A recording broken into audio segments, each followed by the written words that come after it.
महाराज जी मेरा मन नाम जप में तो लगता है, पर कर्मकांड जैसे पूजा आरती सेवा आदि में नहीं लगता। तो महाराज जी ये ना करके अगर मैं मन नाम जप में ही लगाऊं तो उतना ही लाभ बहुत सुंदर, बहुत उससे ज्यादा लाभ मिलेगा। अगर हम पूजा कर रहे हैं, हमारा मन संसार में लगा है तो कम ठीक है। अगर हमारा मन नाम जप में लगा है तो सब पूजा हो जाएगी, सब आराधना बन जाएगी, सब तीर्थों के अवगाहन का फल मिल जाएगा, सब शास्त्रों के पाठ का फल मिल जाएगा, सब जितने पुण्य हैं वो सब नाम में विराजमान है।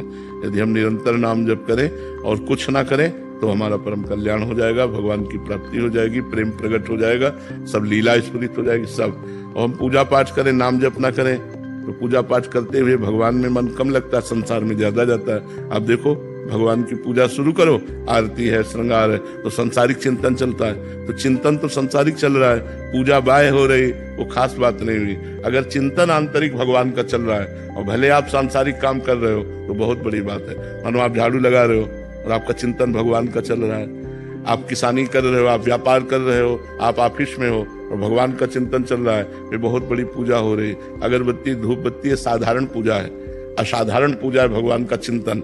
अनन्यस चिंतयन्तो माम ये जना परिपासते, भगवान कह रहे जो जन मेरी उपासना अनन्य चिंतन के द्वारा करते हैं। अनन्य चिंतन क्या है? हम भगवान के नाम का चिंतन कर रहे हैं, भगवान के गुण का चिंतन कर रहे हैं, भगवान के रूप का चिंतन। तो रूप और गुण का चिंतन तो पवित्र हृदय से होता है, हमको नाम का चिंतन करना चाहिए। तो ये तो बहुत बड़ी कृपा है जो आपका मन नाम में लग गया, नहीं तो नाम में मन नहीं लगता और सब जगह लग जाता है। नाम खूब जप करो, सब ठीक हो जाएगा। ऋचा जी देहरादून से। राधे राधे महाराज जी। महाराज जी क्या मृत्यु का भय मन से खत्म हो जाना और प्रश्नों का मन से खत्म हो जाना सच्ची शरणागति है?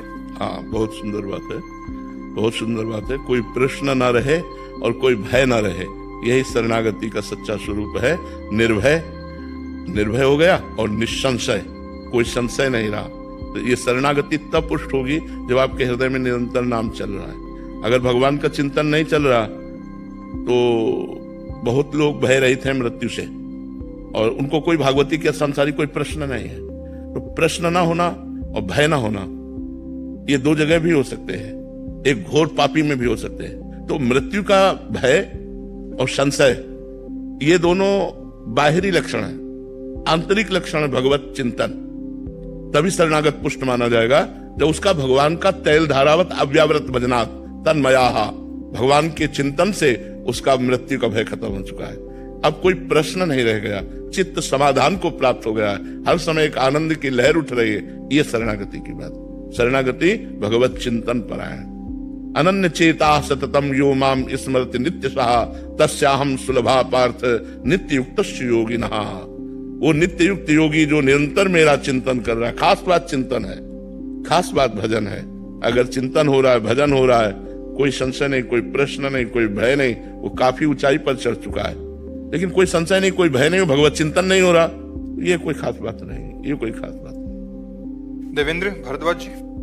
श्री हरिवंश महाराज जी। महाराज जी प्रारब्ध यदि गलत होता तो आप जैसे महापुरुष का कुलीन ब्राह्मण पांडित्य व धर्म भरे माहौल में जन्म व जन्म से अब तक ईश्वर आराधना के धर्म भरे निष्पाप माहौल में जीवन यापन कैसे संभव होता? और गलत नहीं है तो आप पर ये संकट कष्ट क्यों महाराज जी? भीष्म पितामह जी अखंड बाल ब्रह्मचारी और 12 वैष्णवों में वैष्णवाचार्य और निरंतर श्री कृष्ण प्रेम में मगन और 6 महीना बाणों की सैया पे।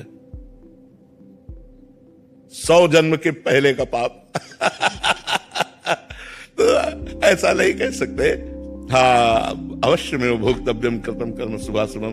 अब पता नहीं किस जन्म का है ये प्रारब्ध, अब इतना तो हमें ज्ञान है नहीं कि 70वें जन्म में है कि 100वें जन्म में है।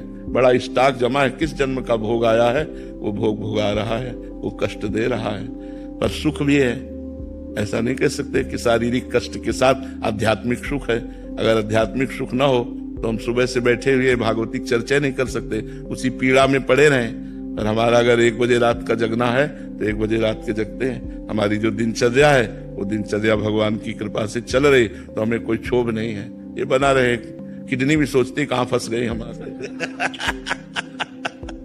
क्योंकि वो अपना प्रभाव दिखाती है तो भजन अपना प्रभाव दिखाता है। तो किडनी का प्रभाव तो नाशवान है, भजन अविनाशी है, वो हमें आनंद प्रदान किए रहता है, हमें तृप्त रखता है, हमें आनंदित रखता है जी।